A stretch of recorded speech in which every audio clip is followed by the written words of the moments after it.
vai falar sobre o dízimo. Para a gente conversar sobre o dízimo, a gente recebe o padre Lúcio Eimer. Seja muito bem-vindo, padre. Obrigada, viu, por ter nosso convite. Todo nosso, viu? Rabino Michel, muito bem-vindo também, mais uma vez. Muito obrigado pelo carinhoso convite. A gente que agradece. E pastor Roberto Cruvinel, muito bem-vindo também, viu? Eu que agradeço, Cátia, me sinto honrado de participar pela primeira vez desse programa. Uma honra é toda nossa, viu, de receber todos vocês. Agora, hoje vamos falar sobre o dízimo. E a gente fez um resuminho do que é o dízimo. Veja aí. Dízimo significa 10ª parte de alguma coisa. Apesar de ser uma prática anterior ao cristianismo, foi na religião católica que a quantia cobrada dos fiéis tornou-se padrão. A partir do século IX, os reis passaram a ser os responsáveis pela cobrança da taxa, com o compromisso de colaborar em troca com a divulgação da fé cristã. Ao contrário da forma agressiva como era cobrado na Idade Média, atualmente as instituições religiosas coletam pacificamente o dízimo, apenas recorrendo ao que prega a doutrina. Na Bíblia, também consta a contribuição voluntária, na qual o fiel participa com a quantia que quiser e quando ele bem entender. A cobrança de uma taxa por uma instituição que promete trabalhar o lado espiritual pode parecer contraditória, mas a realização de qualquer culto ou cerimônia gera custos financeiros. Mesmo assim, o destino do dinheiro dos fiéis é sempre fonte de muita intriga.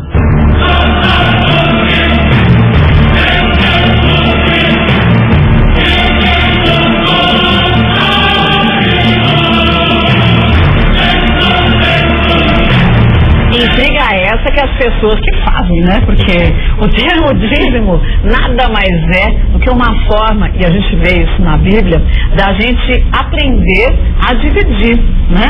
Até o Papa Bento XVI, Padre Lúcio, acabou extinguindo esse termo dízimo para a Igreja Católica, né? É isso? Me falaram que distinguiu, que agora a definição atual é atender às necessidades materiais da igreja, cada qual segundo as suas próprias possibilidades. Então não aquela história assim, vou dar 10% do meu salário. Então, né? Talvez só corrigindo, né? Ele está afirmando aí não a obrigatoriedade de 10%. Quer dizer, eu posso dar de acordo com o que eu sei. Mas Paulo já dizia isso, né? Em Coríntios 10 segundo o vosso coração, né? Então dízimo também é manifestação de amor.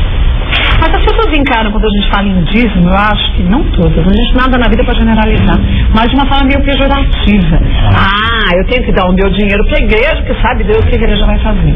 E a igreja católica que a gente está falando agora, tem várias obras assistenciais que funcionam a partir dessa ajuda de todos. Você veja, né, no nosso caso, na Igreja Católica, por exemplo, funciona numa paróquia para que ela possa funcionar bem uma secretaria.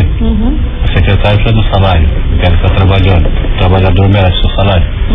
Precisa de alguém para manter a ordem do próprio templo, como nós chamamos sacristão.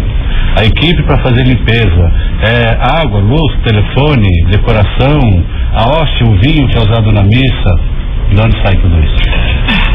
Fora catequese, investimento em equipamento, som, reformas, ampliações, construções. Mas como que a Igreja Católica orienta para os padres pedirem a ajuda aos seus fiéis em relação ao dízimo? Não existe assim uma orientação concreta. Vocês, padres, têm que fazer isso. Existe a palavra, né? Existe a realidade de cada paróquia, a realidade de cada padre, de cada pároco, e cada um dentro da sua própria realidade vai trabalhar, né, essa questão. Alguns conseguem ser bastante enfático, né, fazer um trabalho muito bonito, muito aprofundado dessa questão do dízimo. Outros ficam um pouco mais à margem, falando das necessidades, chamando os seus fiéis a participarem, né, como corresponsáveis pela paróquia, porque é isso que cada cristão, cada membro é, né? A igreja é uma grande família. Como cuidamos da nossa casa, pai, mãe e irmãos, também a igreja é a mesma coisa. Então alguns vão por essa linha, chamando os fiéis, né, a corresponsabilidade, mas todos, sem exceção, né, vão colocar também, deixar bem claro, que o que deve nortear a participação ou não do fiel é o amor. Amor a Deus, amor à igreja, amor à sua vocação. Enquanto ele acha que ele pode compartilhar daquilo que ele tem, né? Sem constrangimento, dai segundo o vosso coração. Agora, Rabino Michel, em relação ao judaísmo, como que é visto justamente o dízimo? O conceito bíblico de dízimo foi desenvolvido na tradição judaica. Hoje ele é chamado de uma forma mais ampla de tzedakah. Tzedakah vem da palavra tzedek, em hebraico, que é justiça. É o conceito de justiça social, da nossa obrigação de transformar o mundo num lugar mais equilibrado, num lugar mais justo, em que todos, sem exceção, têm o direito de morar num lugar seguro, de se alimentar durante o dia, de vestir roupas dignas. Ter uma vida digna, né? De ter uma vida digna. E o pensador judeu que desenvolveu o conceito de tzedakah de uma forma fascinante foi Maimônides, que viveu na Idade Média, no século XII, tanto na Espanha como no Egito. E ele determinou 8 degraus diferentes da caridade, né? Sendo que o degrau mais baixo de todos seria você dar de má vontade. Eu dou por obrigação. Para ninguém falar que não dou nada, eu dou 10% e pronto, não me envolvo com mais nada. Depois disso seria o degrau de que eu dou porque eu fui solicitado. Melhor do que isso é dar por vontade própria, sem que ninguém me peça. Ainda melhor do que isso seria dar sem conhecer a pessoa que eu estou ajudando e sem que ela me conheça. Sem que você espere alguma coisa dela, né? Para que ela não se sinta envergonhada e para que não haja nenhum tipo de expectativa. E por fim, o mais alto dos degraus é você não dar o peixe, mas ensinar a pescar. É você criar possibilidade da pessoa se sustentar com dignidade sozinha. Você ensinar uma profissão. Você dar um posto de trabalho. Essa é a forma mais digna da tzedakah, da justiça social. Porque você não cria uma dependência eterna, que essa pessoa tem que sempre bater na tua porta para ganhar uma comida ou para ganhar uma roupa. No lugar disso, a pessoa tem condições, tem ferramentas de ir atrás do próprio sustento e viver de forma digna. Isso faz com que essa pessoa comece a se sentir muito melhor em relação à autoestima e ao seu poder de mudança, né? Sim. Quer dizer, ela teve uma oportunidade, mas dependeu dela e das atitudes dela esse crescimento pessoal, né? Sem dúvida. E a autoestima é tudo, porque uma vez que a pessoa começa a acreditar nela mesma, então os seus horizontes se expandem e ela tem a possibilidade de ir muito mais longe. Para a igreja evangélica, como funciona, pastor Roberto? Olha, Kátia, para nós evangélicos, funciona exatamente como a Bíblia diz. Nos nossos dias, nós estamos vendo as pessoas propondo eufemismos, né? Uma modificação de palavras, suavização. Aliás, isso é quase tudo. Esse relativismo mostra aí uma suavização das coisas, inclusive das doutrinas bíblicas. A Bíblia diz que nós, cristãos, devemos entregar ao Senhor 10% de nossos bens. Não somente isso, devemos ajudar a igreja, ajudar os nossos irmãos. A Bíblia diz lá no Evangelho de Lucas que se eu faço só que é da minha obrigação, me considere servo inútil. Na verdade, o dízimo hoje é uma doutrina bíblica que tem sido muito comentada, muito discutida, por conta das exacerbações. Mas o que a palavra de Deus diz é que Deus prova o homem em todas as situações da vida, inclusive aonde ele é mais duro, que é no bolso. E entendendo que o dízimo é para a provisão da obra de Deus, para nós ajudarmos as viúvas, ajudarmos os desamparados, para, como o padre falou, a provisão da própria igreja, não é para a ostentação de nenhum sacerdote, de nenhum ministro, de ninguém. O que é interessante é o seguinte: como a pessoa entrega o dízimo? A Bíblia diz, no Evangelho de João, é o que a palavra de Deus diz, a nossa regra de fé, que o Espírito Santo guia a pessoa na verdade. Se nós entendemos que salvação é verdade, que céu é verdade, que inferno é verdade, vamos entender também que a membresia da igreja deve sustentar a obra. O Estado, ele é laico. A igreja não pode depender do Estado, não pode depender do poder público, não pode depender de uma lei, seja ela qual for. Nós devemos exteriorizar a nossa fé. Tiago disse o seguinte: mostra a tua fé sem obras, e eu mostrarei a minha fé através das minhas obras. Se a pessoa ela tem um compromisso com Deus, um compromisso com Jesus, certamente ela vai colocar os seus bens à disposição de Deus. A igreja cristã começou dessa forma. Atos capítulo 2 diz a Bíblia que nenhum dos membros tinha nada como seu mesmo. Tudo em comum, tudo compartilhado, e dessa forma a igreja crescia. E por que vocês acham, quando a gente fala em dízimo, cria-se uma polêmica gigante? Talvez seja, Kátia, pela exacerbação. Tudo que é exagerado tende a polemizar, ainda mais quando se toca no bolso alheio. não é? Porque uma verdade colocada de forma exagerada se torna uma mentira. Aliás, a pior mentira é aquela que mais se parece com a verdade. Essa é a pior mentira. Que confunde mais gente. Para que serve o dízimo? Qual é, aliás, o dízimo deve ser entregue na congregação onde o irmão, a irmã, a pessoa congrega. O dízimo é para o crescimento daquela comunidade onde ele está inserido. Mas eu acho que muitas vezes as pessoas se escondem através do que elas enxergam. Digo isso porque eu falo assim, mas eu vou entregar o meu dízimo pro fulaninho de tal da minha paróquia, da minha igreja, enfim, da minha comunidade, e ele tem uma vida muito melhor que a minha, o pároco, então eu não vou fazer isso. Quer dizer, a gente se esconde atrás, quer dizer, eu tenho que fazer a minha obra de acordo com o que eu acho que é certo. O que o outro faz, ou nos ibôs de cada um, o sacerdote administra e ele vai dar conta diante de Deus. Agora, o que se ensina hoje, que é algo que é de discussão, é usar o dízimo como agiotagem de Deus. Você dizima para Deus te dar 30, 60, 100 vezes mais. Isso é chantagem. Isso é chantagem. Justamente, eu entrego o dízimo porque eu amo a Deus, porque Ele me amou primeiro. E não entrego só o dízimo. Eu amo o próximo. A Bíblia não diz. Esse é um grande problema, né, que a gente vê nas teologias de hoje que surgem, né, assim, de repente, tá. E uma coisa que é mais ou menos já antiga também, essa teologia, por exemplo, da retribuição. Eu vou dar 10% do meu dízimo para Deus, Deus vai me dar 100 vezes mais, tá? Então, quer dizer, como eu disse no começo, o dízimo tem que ser, antes de mais nada, uma demonstração de amor. É gratuidade, né? O amor de Deus é gratuito. O que nós recebemos dele é da sua gratuidade. Então, o meu dízimo, se é 10%, se é 1%, é a medida do meu amor. Então, se for amor, eu vou fazer. A partir daí de que eu consagrei, seja lá o ministro, seja o sacerdote, seja lá quem for, quer que recolhe esse dízimo, como o pastor disse, vai prestar contas a Deus. Então, se eu me desprendo por amor à igreja, amor a Deus, amor ao próximo. Se me permite, padre, uma colocação, dízimo, a própria palavra diz isso, dízima, é 10%. Por que se estabelece 10 e não 9 e não 11? Porque o homem é provado em todas as áreas da sua vida. Então, não importa, a Bíblia mostra, inclusive, de ricos entregando lá no Novo Testamento, arcas de dinheiro e saídas sem justificação.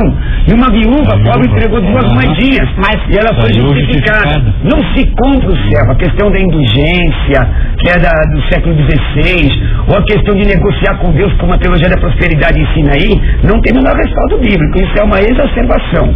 Eu entrego o dízimo porque eu amo o Senhor, eu não dependo do Estado, não dependo de político, eu fui salvo pelo Senhor, eu tenho que auxiliar na minha congregação, e isso é feito com o coração voluntário. Isso é algo muito bonito também na noção de dízimo, como o padre e o pastor estão falando, que é a noção de que todo mundo pode contribuir, não é?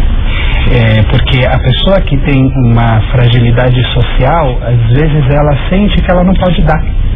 Não é verdade. Todo mundo pode dar. Claro que as pessoas podem dar em proporções distintas, em tamanhos distintos, mas todo mundo pode contribuir com alguma coisa. Mesmo porque não é o valor em si. A justiça de Deus se manifesta aí, é 10%. É o coração que acompanha. A própria determinação de 10% para quem ganha 1.000 é 100. Porque para quem ganha 10 mil é 1.000. Então, quer dizer, a questão é, Deus estabelece paradigmas. Estamos vivendo numa época pós-moderna que os paradigmas estão sendo aviltados, de santidade, de família, de tudo. Quando você diz uma determinada porcentagem, ou você dá um endereço correto, a rua que você quer ir é ali, a rua que você quer ir é ali. Deus, na palavra, estabelece essas coisas concretas. E Ele coloca essa questão do dízimo exatamente para provar o homem nessa situação.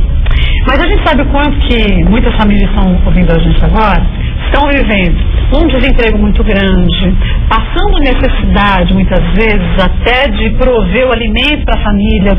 Aí, ouvindo isso, eu falo, mas peraí, eu não tenho comida nem para mim. Como eu vou fazer? Quer dizer, para vocês, numa situação assim extrema, eu não tenho dinheiro para dar nesse momento. Eu posso doar o meu tempo, o meu amor, quer dizer, a minha disponibilidade para ajudar o próximo também? Olha, isso com consagração do dízimo material ou não, você já deve fazer.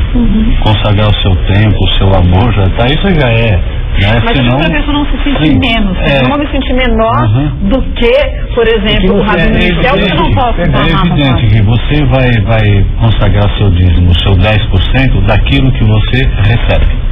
Se você não recebe, você não tem o que consagrar, você não tem os seus 10% para tirar. Por outro lado, né, para colocar uma outra proposta, né, na sua pergunta, por exemplo, eu tenho 12 anos de padre. Nesses 12 anos de padre, sempre caminhando, né, na administração da paróquia, tá, algumas dificuldades, muitas alegrias ali, tá. Eu nunca vi um dizimista que tenha aceito o desafio, né, e tenha sido fiel no dízimo, eu nunca vi faltar. Porque é bíblico, né? Já vi outros que estavam numa situação, né, mais difícil, mais complicada. Não que eu acredite nessa teoria ou teologia da retribuição, não é isso. Não é isso, eu acredito no amor a Deus, tá? E já vi a pessoa receber bênçãos por ter sido fiel também. Mas isso não acontece, só um minutinho, pastor. Isso não acontece porque uma vez que eu acredito nisso, não sei se vocês concordam ou não. Para mim a vida é um eco. A gente recebe aquilo que a gente dá. Se eu dou amor, eu recebo amor. Se eu dou agressão, eu recebo agressão. Se eu distribuo ódio, eu vou receber ódio. Se eu entrego ou o meu tempo, ou que eu acho que eu posso ajudar a minha comunidade com o coração, não tem como eu não receber coisas boas disso. Sim, não, também. Não é, quer dizer, não é assim, não tá ligado, eu vou dar 10%, porque aí o 10% vai me trazer lá na frente um negócio legal. Uma colocação do que a palavra diz. A palavra diz assim, quando a Bíblia fala 10%, na época do antigo judaísmo e da época de Jesus, a economia era agrícola. Então se dava o que você colhia. 10% do que eu plantava. Então, por exemplo, se você recebeu, a Bíblia não mostra que Deus te pergunta, você está com dívida, você gastou demais? A Bíblia não diz isso.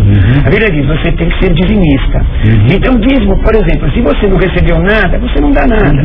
Mas se você recebeu devendo ou não, é uma questão de fé, é o que a palavra de Deus ensina. Então você se comporta assim. O que nós não podemos é administrar. Por exemplo, eu recebi 1.000. Estou sendo meio concreto para o pessoal entender. Recebi 1.000. Mas aí eu me endividei. Eu não me endividei porque Deus mandou eu me endividar. Eu me endividei porque eu quis. Eu separo o meu dízimo por uma questão de fé. Se você não separou, é porque não creu. O pastor, ou o padre, ou o sacerdote não vai, nem deve ficar observando se você é dizimista ou não. É uma questão de forma íntima diante da pessoa em Deus. Entendeu? Porque hoje as pessoas dizem assim, eu vou me endividar. E se endividam mesmo. Mas se endividam por qualquer coisa. Porque é Natal, porque é Dia das Mulheres. Exatamente. É isso. Entendeu que a questão de fé falta depois, é uma questão de fé. Eu gostaria de responder a tua pergunta porque acho que ela é muito importante. Realmente muitos dos que estão nos assistindo se encontram numa situação de desemprego, numa situação complicada. E pelo judaísmo, você é obrigado a cuidar primeiro de você e primeiro da tua família. Então, sem dúvida nenhuma, aqueles que se encontram numa situação que não podem hoje contribuir com seu dinheiro, devem alimentar seus filhos, em primeiro lugar, sem dúvida nenhuma. Agora, eu observo que às vezes é mais difícil você doar o seu tempo do que você doar o seu dinheiro. Porque eu dou o dinheiro e fico distante, tá legal, eu dou meu dinheiro, quero me envolver com a pessoa. É uma doação estéril, é uma doação que você não precisa colocar a mão na massa. Não tem envolvimento amoroso. Porque quando a pessoa tem muito dinheiro, é muito fácil, de certa maneira, ela assinar um cheque e ela fazer a doação. Mas eu percebo que essa pessoa sair de casa e ir numa casa de idosos, ajudar a limpar aqueles idosos, ajudar a alimentar aquelas pessoas, a conversar com elas, dedicar um pouco do seu tempo, dedicar um pouco do seu conhecimento, às vezes é muito mais desafiador do que assinar um cheque. Então, por isso, eu acredito que esse conceito de tzedakah, esse conceito de justiça social, ele é muito importante, porque a doação não se faz somente com dinheiro, e aliás a doação com dinheiro às vezes é a mais simples de todas. Rabino, o Antigo Testamento, que é a base do judaísmo, né, principalmente a Torá, a lei de Deus, me dá a impressão que ela não ensina faça isso ou aquilo. E o cristianismo também não ensina assim. Faça isso ou aquilo. Por exemplo, eu não faço isso, mas vou fazer aquilo. É isso e aquilo.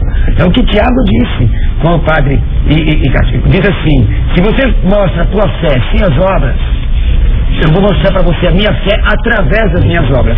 Então, por exemplo, eu dou o meu tempo, mas não sou dizimista. Eu não diz isso. Eu sou dizimista e não dou o meu tempo. Ou não ajudo os irmãos, ou não vou à oração. Ou não vou congregar. Na verdade, é um conjunto. Hoje, o dízimo tem sido algo na sociedade muito discutido por causa das vezes das rebações que aparecem. Volto já para a gente continuar a conversa, quero deixar uma pergunta no ar. Na visão de vocês, uma pessoa que chegou à conclusão que ele não vai dar o dízimo. Pelo entendimento dele, ele falou, não vou dar o dízimo, meu entendimento não é legal. Eu vou participar das atividades da igreja, da mesquita, seja lá de onde for, me doando. Isso é válido pelos olhos de Deus ou não? Eu volto a esses medidas. De que forma essa pessoa pode ser punida, vamos chamar assim? Volto já. Voltando ao nosso fórum religioso, então só relembrando a pergunta. De acordo com o entendimento de vocês, uma pessoa que até poderia dar, mas ela fala, não vou dar o dízimo. Tudo bem que a Bíblia diz, tudo bem que tem orientação, mas eu acho por mim que eu não vou fazer isso. De que forma ela vai ser punida por isso? Mesmo que ela doe seu tempo e faça mais obras assistenciais que qualquer outro que doa dinheiro? Deixa eu fazer uma citação aqui, que necessariamente não se trata do dízimo, mas se trata da entrega de si mesmo evangélico. O jovem chega para Jesus, bom mestre, que devo fazer para ganhar o reino de Deus? Jesus, você conhece os mandamentos? Não matarás, não roubarás, não adulterarás, honrarás teu pai e tua mãe, tá? E ele enumera lá, só não enumera os 3 que dizem respeito direto a Deus, os 3 primeiros, né? E a hora que Jesus deu o elenco, mas tudo isso eu tenho feito desde a minha juventude. Jesus olhou para ele com amor. Quer dizer, era um paroquiano que todo padre queria ter, era um membro da congregação que todo pastor queria ter, eu acho que seria um membro também da sinagoga que todo rabino queria ter.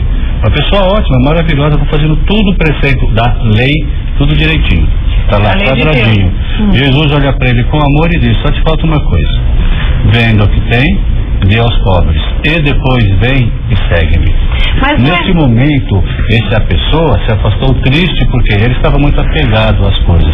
Então você pergunta, uma pessoa dá o tempo, faz uma série de coisas, mas meu dízimo eu não vou dar, porque eu não vou dar.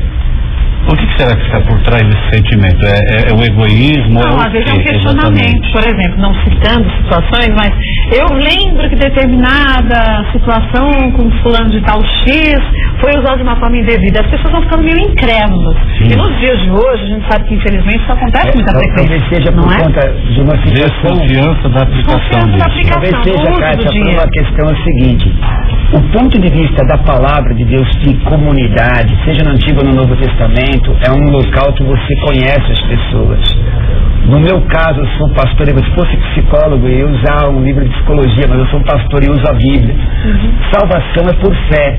Salvação é através da graça de Deus e a fé, a Bíblia diz que a fé é como se fosse o canal onde a graça de Deus manifesta. Não é o dízimo que salva ninguém. Nem a Assembleia de Deus, nem a Igreja Católica, nem a sinagoga. Não é pagamento de salvação. Não existe. Todavia, o que a palavra ensina é o seguinte, se você é salvo, você não é salvo porque é divinista, ou porque se santifica, ou porque frequenta uma igreja, você é salvo por conta de Jesus, no nosso caso, que nós ensinamos. Mas, se você é salvo, você vai cumprir, e o texto da Bíblia diz, João 16:13, quando vier, porém, o Espírito da verdade, ele vos guiará em toda a verdade. Observe que o texto coloca um artigo definido, a verdade. Não tem várias verdades. Então, uma questão de religião, você se enquadra nela. Eu abro uma para você. Entendeu? Sim, claro. Mas até para as pessoas entenderem. Talvez seja mais fácil. E o padre, viu, Cátia, ele falou uma coisa correta. Porque, na verdade, ele queria fazer tudo, menos aquilo. E cristianismo é entrega incondicional. Deus pode até te dar muito mais. Lucas 18, aliás, fugiu o texto, mas no Evangelho de Lucas diz, 18 mesmo, que ele pode superabundar. No Antigo Testamento diz que é o dono do ouro e da prata. Todavia, por conta do mau testemunho, eu vou fechar meu coração, então eu vou procurar uma igreja correta, ou uma comunidade correta, pelo menos que tente viver a palavra com simplicidade. Eu fiz essa pergunta até pelo seguinte motivo. Quando a gente, e aí cada um lê a Bíblia, ou lê o livro orientando a sua religião, e cada um que enxerga de um jeito. Quando, por exemplo, não se fala na Bíblia do dízimo, talvez não seja uma palavra de Deus também dizendo que a gente não pode se apegar aos bens materiais. Eu posso ter 10% do que eu tenho, mesmo. Mas os meus 90, eu faço a vida da minha família um inferno com meus 90. Eu não uso para o meu bem, eu não uso para a felicidade, porque eu tenho cobiça. Ou eu não ganho o dinheiro de forma ética. Eu não ganho de forma ética. É o caso de Malaquias. O dízimo não pode ser um caminho para você limpar a sua consciência de um dinheiro que foi ganho de uma forma. Não é compra de indulgência. O próprio Deus, ele condena o povo, no caso, dentro do povo judeu, não a religião, no caso de Malaquias, porque o pessoal entregava uma oferta no templo, mas vendia o filho da pessoa que devia ir. A pessoa não pagava, ele tomava o filho e vendia como escravo, e depois ia entregar dízimo. Por isso que é um conjunto de coisas. Hoje nós estamos discutindo pontualmente sobre dízimo, mas esse é um conjunto. Jesus condenava, pelo menos alguns dos fariseus, pagavam dízimo até da hortelã e do coentro, mas por dentro eram aves de rapina, que exploravam as viúvas e os órfãos. Justamente. Mas pagava o dízimo até da hortelã e colhia no fundo do quintal. Mateus, então não é essa a questão. Agora, respondendo a pergunta específica, se alguém chegar na minha congregação e fala eu não quero contribuir com dinheiro, mas quero contribuir com o meu trabalho, essa pessoa vai ser abraçada. Claro que sim, essa pessoa vai ser bem-vinda, vamos ficar muito felizes de recebê-la. E talvez aí ela tenha uma outra ideia e visão perante a igreja e passe a acreditar que aquele trabalho daquele grupo é um trabalho que vale a pena a gente aos poucos nós vamos tentar sensibilizá-la da importância também da contribuição material. E eu acredito que a pessoa deve pertencer a uma comunidade em que confia. Né? Se a pessoa não confia naquela comunidade, deve sair e procurar uma outra, deve buscar uma próxima. Porque a questão da idoneidade é essencial. Houve no passado, sim, escândalos relacionados ao dízimo, e isso faz com que as pessoas fiquem cautelosas e devem ficar cautelosas. E devem verificar muito bem como esse dinheiro está sendo aplicado, sem dúvida nenhuma. E se há uma desconfiança em relação àquela congregação, àquela comunidade específica, é direito da pessoa passar a pertencer a uma outra. Mas na hora que ela decide, essa é minha comunidade, então precisa... Ela vai ter uma interação naquela comunidade. Eu costumo dizer, no meu caso como pastor, o padre é um pastor também, o senhor é um pastor, pastoreia, que pastorear alguém é descer do púlpito, não é subir nele, não é ser um grande orador, não é ter uma apresentação estética, uma questão mais ética. Então, chegar às pessoas, por exemplo, onde eu sou pastor, se um membro pedir para ver o caixa da igreja, ele pode ver. Ele tem que ver, a igreja tem que ter trabalho social, tem que alcançar as pessoas. Por exemplo, a pessoa é dizimista. O dia que ela não pode ser dizimista, onde ela vai procurar socorro? Procurar socorro na igreja. Lhe falta um bujão, se a igreja puder, tem que prover. Lhe falta comida. É o que a palavra de Deus ensina. E é o que muitas igrejas fazem, muitos grupos religiosos fazem, e a gente percebe em penitenciárias, no tratamento de dependentes químicos, coisas que o governo muitas vezes poderia fazer, não consegue chegar, não consegue suprir, mas que as igrejas com um grupo de fiéis acabam chegando e complementando esse trabalho. Nessa situação, não importa qual seja a religião. Por exemplo, minha comunidade, nós distribuímos sopão debaixo da imigrante ali, da ponte da imigrante. Se tiver uma comunidade católica fazendo a mesma coisa, eu não estou propagando doutrina, eu estou matando a fome de alguém. Não adianta falar de Jesus para quem não consegue me ouvir, porque o estômago está roncando. A fome não tem religião. Não tem religião. Verdade. Quem quiser conhecer um pouquinho mais do seu trabalho e a sua igreja, pode acessar? Pode sim, aliás, eu trouxe um presente para você. Que legal. Eu trouxe um livro meu, A Vida da Igreja. A Vida da Igreja. Mais um DVD triplo no final do mundo. Escatologia. E mais alguns livros mesmo, algumas coisas, inclusive tem uma dedicatória em grego para você aí. Em grego, você me diz o que eu não entendo nada. Quem quiser então. Grego para você é grego. É grego mesmo. Precisa que trono que é lá Cristos. Quem está no trono, não eu, mas Cristo. Quem quiser nos conhecer, eu sou pastor da Assembleia de Deus, Ministério Pleroma, nossa igreja fica em Diadema. Quem quiser estudar teologia comigo, inclusive à distância, em qualquer lugar, você pode entrar no meu site, www.adpleroma.com. adpleroma.com. Nosso telefone é o 0 prestadora 11 2805-6381, 2805-6381. Cátia, eu te assisto há bastante tempo. Obrigada. E eu vejo a simpatia E eu gostei demais, eu gostei de conhecer o padre, gostei de conhecer o rabino e, acima de tudo, gostei de estar com você. Ricardo, eu também gostei de conhecer. Todos estão sendo convidados a voltar, e não só para o fórum religioso, mas para outras pautas também, viu? Rabino Michel, quem quiser conhecer um pouquinho mais do judaísmo, de que forma a gente pode? A página na internet da Congregação Israelita Paulista é www.c de congregação, I de israelita, P de paulista, cip.org.br. O nosso projeto social mais importante, já que o tema do nosso encontro é o dízimo, é o Lar das Crianças. Vocês podem, por meio do site da Congregação Israelita, acessar o site do Lar das Crianças da CIP. Obrigada mais uma vez pela participação, viu? Padre, quem quiser conhecer um pouco mais do seu trabalho? Então, eu sou o pároco da Paróquia Santa Terezinha de Iguaçu, diocese de Campo Limpo. Para acessar alguma informação, pode entrar até no meu Face, né? Lúcio Emer.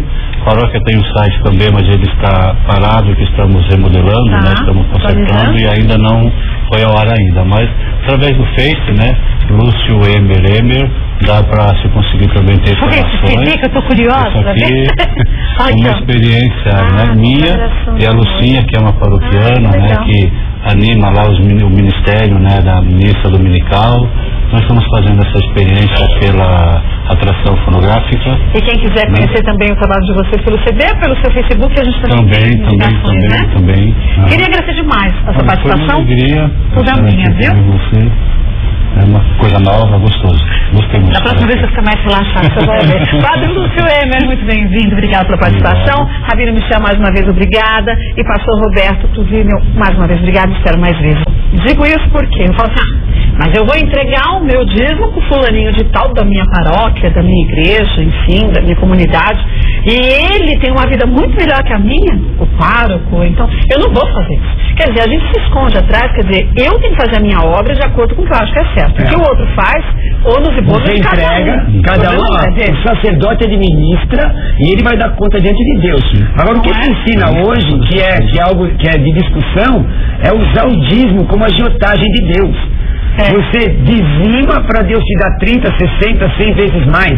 Isso é agiotagem. Isso é chantagem. Justamente, eu entrego o dízimo porque eu amo a Deus, porque Ele me amou primeiro. E não entrego só o dízimo. Eu amo o próximo.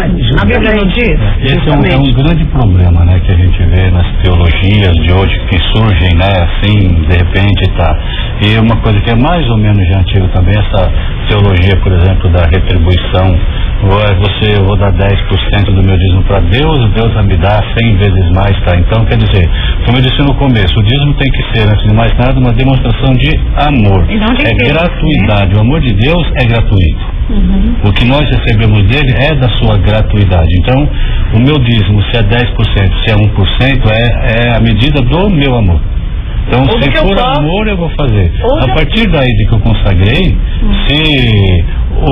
seja lá o ministro, seja o sacerdote, seja lá quem for, quer que recolhe esse dízimo, como o pastor disse, vai prestar contas a Deus. Então, se eu me desprendo por amor à igreja, amor a Deus, amor ao próximo. Se me permite, padre, uma colocação, dízimo, a própria palavra diz isso, dízima, é 10%. Por que se estabelece 10 e não 9 e não 11? Porque o homem é provado em todas as áreas da sua vida. Então, não importa, a Bíblia mostra, inclusive, de ricos entregando lá no Novo Testamento, arcas de dinheiro e saíram sem justificação. E uma viúva pobre entregou 2 moedinhas, e ela foi justificada. Não se compra o céu, a questão da indulgência, que é do século XVI, ou a questão de negociar com Deus, como a teologia da prosperidade ensina aí, não tem o menor respaldo bíblico. Isso é uma exacerbação. Eu entrego o dízimo porque eu amo o Senhor, eu não dependo do Estado, não dependo de político, eu fui salvo pelo Senhor, eu tenho que auxiliar na minha congregação, e isso é feito com coração voluntário. Isso é algo muito bonito também na noção de dízimo. Em Coríntios 10, segundo o vosso coração, né? Então dízimo também é manifestação de amor. Mas as pessoas encaram, quando a gente fala em dízimo, eu acho que não todas, a gente nada na vida para generalizar, mas de uma forma meio pejorativa. Eu tenho que dar o meu dinheiro para a igreja, porque sabe Deus o que a igreja vai fazer. E a igreja católica que a gente está falando agora, tem várias obras assistenciais que funcionam a partir dessa ajuda de todos. Você veja, né, no nosso caso, na Igreja Católica, por exemplo, funciona numa paróquia para que ela possa funcionar bem uma secretaria. A secretária precisa do salário, porque ela está trabalhando, o trabalhador merece seu salário. Precisa de alguém para manter a ordem do próprio templo, que nós chamamos sacristão. A equipe para fazer limpeza, água, luz, telefone, decoração, a hóstia, o vinho que é usado na missa. De onde sai tudo isso? Fora catequese, investimento em equipamento, som, reformas, ampliações, construções. Mas como que a Igreja Católica orienta para os padres pedirem a ajuda aos seus fiéis em relação ao dízimo? Não existe assim uma orientação concreta. Vocês, padres, têm que fazer isso. Existe a palavra, né? Existe a realidade de cada paróquia, a realidade de cada padre, de cada pároco, e cada um dentro da sua própria realidade vai trabalhar, né, essa questão. Alguns conseguem ser bastante enfático, né, fazer um trabalho muito bonito, muito aprofundado dessa questão do dízimo. Outros ficam um pouco mais à margem, falando das necessidades, chamando os seus fiéis a participarem, né, como corresponsáveis pela paróquia, porque é isso que cada cristão, cada membro é, né? A igreja é uma grande família. Como cuidamos da nossa casa, pai, mães, irmãos, também a igreja é a mesma coisa. Então alguns vão por essa linha, chamando os fiéis, né, a corresponsabilidade, mas todos, sem exceção, né, vão colocar também, deixar bem claro, que o que deve nortear a participação ou não do fiel é o amor. Amor a Deus, amor à igreja, amor à sua vocação. Enquanto ele acha que ele pode compartilhar daquilo que ele tem, né? Sem constrangimento, dai segundo o nosso coração. Agora, Rabino Michel, em relação ao judaísmo, como que é visto justamente o dízimo? O conceito bíblico de dízimo foi desenvolvido na tradição judaica. Hoje ele é chamado de uma forma mais ampla de tzedakah. Tzedakah vem da... Vai falar sobre o dízimo. Para a gente conversar sobre o dízimo, a gente recebe o padre Lúcio Eimer. Seja muito bem-vindo, padre. Obrigada, viu, por ter aceito nosso convite. Todo nosso, viu? Rabino Michel, muito bem-vindo também, mais uma vez. Muito obrigado pelo carinhoso convite. A gente que agradece. E pastor Roberto Cruvino, muito bem-vindo também, viu? Eu que agradeço, Cátia, e me sinto honrado de participar pela primeira vez desse programa. A honra é toda nossa, viu, de receber todos vocês. Agora, hoje vamos falar sobre o dízimo. E a gente fez um resuminho do que é o dízimo. Veja aí. Dízimo significa a 10ª parte de alguma coisa. Apesar de ser uma prática anterior ao cristianismo, foi na religião católica que a quantia cobrada dos fiéis tornou-se padrão. A partir do século IX, os reis passaram a ser os responsáveis pela cobrança da taxa, com o compromisso de colaborar em troca com a divulgação da fé cristã. Ao contrário da forma agressiva como era cobrado na Idade Média, atualmente as instituições religiosas coletam pacificamente o dízimo, apenas recorrendo ao que prega a doutrina. Na Bíblia também consta a contribuição voluntária, na qual o fiel participa com a quantia que quiser e quando ele bem entender. A cobrança de uma taxa por uma instituição que promete trabalhar o lado espiritual pode parecer contraditória, mas a realização de qualquer culto ou cerimônia gera custos financeiros. Mesmo assim, o destino do dinheiro dos fiéis é sempre fonte de muita intriga.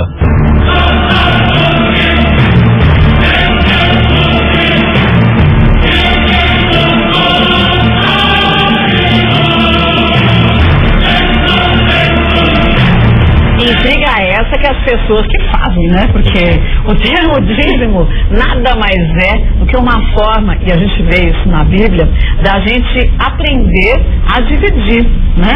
Até o Papa Bento XVI, Padre Lúcio, acabou extinguindo esse termo dízimo para a Igreja Católica, né? É isso? Me falaram que ele extinguiu, que agora a definição atual é atender às necessidades materiais da igreja, cada qual segundo as suas próprias possibilidades. Então não aquela história assim, vou dar 10% do meu salário. Então, né? Talvez só corrigindo, né? Ele está afirmando aí não a obrigatoriedade de 10%. Quer dizer, eu posso dar de acordo com o que eu sei. Mas Paulo já dizia isso, né? Devemos entregar ao Senhor 10% de nossos bens. Não somente isso. Devemos ajudar a igreja, ajudar os nossos irmãos. A Bíblia diz lá no Evangelho de Lucas que se eu faço só que é da minha obrigação, me considere servo inútil. Na verdade, o dízimo hoje é uma doutrina bíblica que tem sido muito comentada, muito discutida, por conta das exacerbações. Mas o que a palavra de Deus diz é que Deus prova o homem em todas as situações da vida, inclusive aonde ele é mais duro, que é no bolso. E entendendo que o dízimo é para a provisão da obra de Deus, para nós ajudarmos as viúvas, ajudarmos os desamparados, para, como o padre falou, a provisão da própria igreja, não é para a ostentação de nenhum sacerdote, de nenhum ministro, de ninguém. O que é interessante é o seguinte: como a pessoa entrega o dízimo? A Bíblia diz, no Evangelho de João, é o que a palavra de Deus diz, a nossa regra de fé, que o Espírito Santo guia a pessoa na verdade. Se nós entendemos que salvação é verdade, que céu é verdade, que inferno é verdade, vamos entender também que a membresia da igreja deve sustentar a obra. O Estado, ele é laico. A igreja não pode depender do Estado, não pode depender do poder público, não pode depender de uma lei, seja ela qual for. Nós devemos exteriorizar a nossa fé. Tiago disse o seguinte: mostra a tua fé sem obras, e eu mostrarei a minha fé através das minhas obras. Se a pessoa ela tem um compromisso com Deus, um compromisso com Jesus, certamente ela vai colocar os seus bens à disposição de Deus. A igreja cristã começou dessa forma. Atos capítulo 2 diz a Bíblia que nenhum dos membros tinha nada como seu mesmo, tudo em comum, tudo compartilhado, e dessa forma a igreja crescia. E por que vocês acham, quando a gente fala em dízimo, cria-se uma polêmica gigante? Talvez seja, Kátia, pela exacerbação. Tudo que é exagerado tende a polemizar, ainda mais quando se toca no bolso alheio, não é? Porque uma verdade colocada de forma exagerada se torna uma mentira. Aliás, a pior mentira é aquela que mais se parece com a verdade. Essa é a pior mentira. Que confunde mais gente. Para que serve o dízimo? Aliás, o dízimo deve ser entregue na congregação onde o irmão, a irmã, a pessoa congrega. O dízimo é para o crescimento daquela comunidade onde ele está inserido. Mas eu acho que muitas vezes as pessoas se escondem através do que elas enxergam. A palavra tzedek em hebraico, que é justiça. É o conceito de justiça social, da nossa obrigação de transformar o mundo num lugar mais equilibrado, num lugar mais justo, em que todos, sem exceção, têm o direito de morar num lugar seguro, de se alimentar durante o dia, de vestir roupas dignas. Uma vida digna, né? De ter uma vida digna. E o pensador judeu que desenvolveu o conceito de tzedakah de uma forma fascinante foi Maimônides, que viveu na Idade Média, no século XII, tanto na Espanha como no Egito. E ele determinou 8 degraus diferentes da caridade, né? Sendo que o degrau mais baixo de todos seria você dar de má vontade. Eu dou por obrigação. Para ninguém falar que não dou nada, eu dou 10% e pronto, não me envolvo com mais nada. Depois disso seria o degrau de que eu dou porque eu fui solicitado. Melhor do que isso é dar por vontade própria, sem que ninguém me peça. Ainda melhor do que isso seria dar sem conhecer a pessoa que eu estou ajudando e sem que ela me conheça. Sem que você espere alguma coisa dela, né? Para que ela não se sinta envergonhada e para que não haja nenhum tipo de expectativa. E por fim, o mais alto dos degraus é você não dar o peixe, mas ensinar a pescar. É você criar possibilidade da pessoa se sustentar com dignidade sozinha. Você ensinar uma profissão. Você dar um posto de trabalho. Essa é a forma mais digna da tzedakah, da justiça social. Porque você não cria uma dependência eterna, que essa pessoa tem que sempre bater na tua porta para ganhar uma comida ou para ganhar uma roupa. No lugar disso, a pessoa tem condições, tem ferramentas de ir atrás do próprio sustento e viver de forma digna. Isso faz com que essa pessoa comece a se sentir muito melhor em relação à autoestima e ao seu poder de mudança, né? Sim. Quer dizer, ela teve uma oportunidade, mas dependeu dela e das atitudes dela, esse crescimento pessoal, né? Sem dúvida. E a autoestima é tudo, porque uma vez que a pessoa começa a acreditar nela mesma, então os seus horizontes se expandem e ela tem a possibilidade de ir muito mais longe. Para a igreja evangélica, como funciona, pastor Roberto? Olha, Kátia, para nós evangélicos funciona exatamente como a Bíblia diz. Nos nossos dias nós estamos vendo as pessoas propondo eufemismos, né? Uma modificação de palavras, suavização. Aliás, isso é quase tudo. Esse relativismo mostra uma suavização das coisas, inclusive das doutrinas bíblicas. A Bíblia diz que nós, cristãos,